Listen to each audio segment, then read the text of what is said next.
here, so the communication from the pons down to the respiratory centre, so the dorsal and the ventral respiratory areas, you get a change in the rhythm of breathing. Breathing still occurs, but you get a change in the rhythm. So that tells us that it's involved in setting the normal rhythm of breathing. We can't take that for granted because this is animal work, and obviously we won't do that to a human, well, not at least in this country. But if you cut that area, it will change, and it becomes what's known as apneistic breathing, and that's short, sharp breaths in. And when we breathe in for around 2 seconds, and if we cut this area off, we breathe in for around 1 second. So we don't get as much air into our lungs as we would want, and then we start exhaling.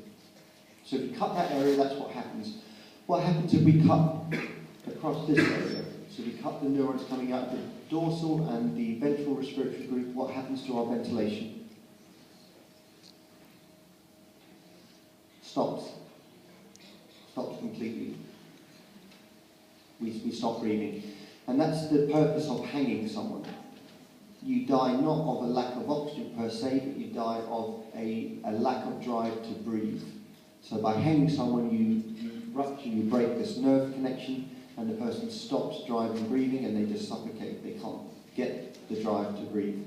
And that links the picture to what we've been talking about. And there's some notes here you can look at in your own time. It is a lot more complex than what I've just described, but it's not on purpose to look at that today.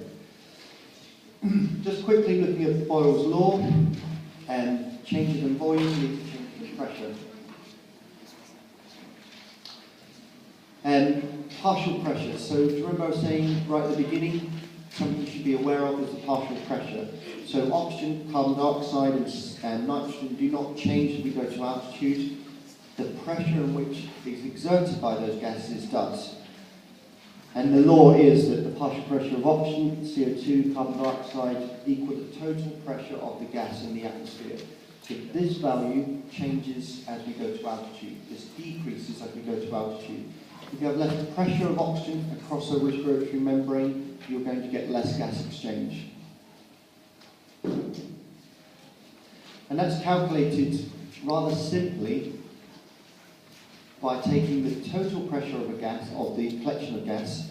So let's use the example of 760 millimeters of mercury at sea level, and you times it by the gas of interest to find out the partial pressure of that gas. So oxygen is the one that we're interested in for this example.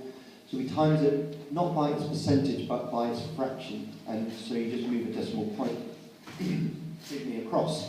So 0.293 times 760 should give us 159.1. So if you're breathing in air at the moment, you're breathing in 159 millimeters of mercury in oxygen.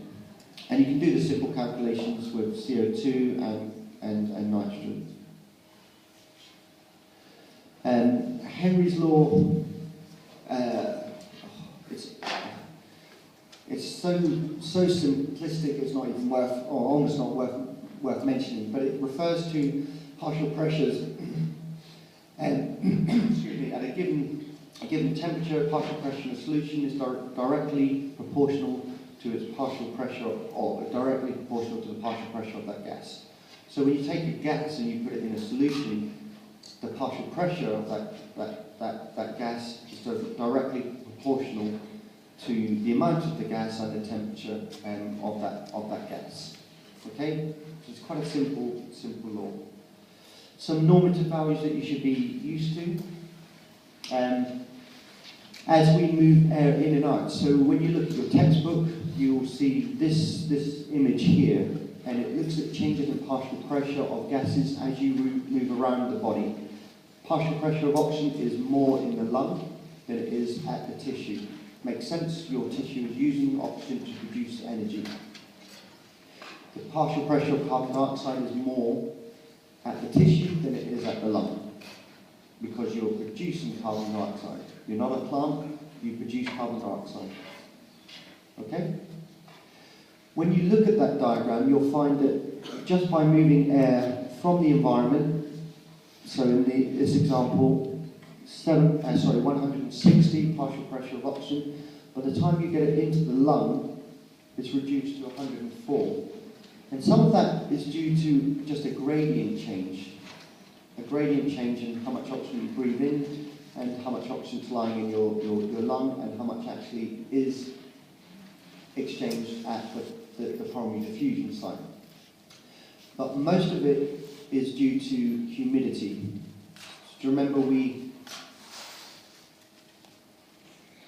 100% humidify the air when we breathe in through our nose, and that dilutes down the total partial pressure. So if we put another item in the collection of oxygen, CO2 and nitrogen, we put something else in there, it's going to dilute down the total pressure. And that's exactly what you can see here, along here. So we add water vapour to it. The only reason I mention that is because in the past, when I put that diagram up, people get very confused as to why it's different in the atmosphere and why it's so different, although no respiration has taken place, why it's so different by the time it gets to the blood. And that's the reason we add water vapour to it.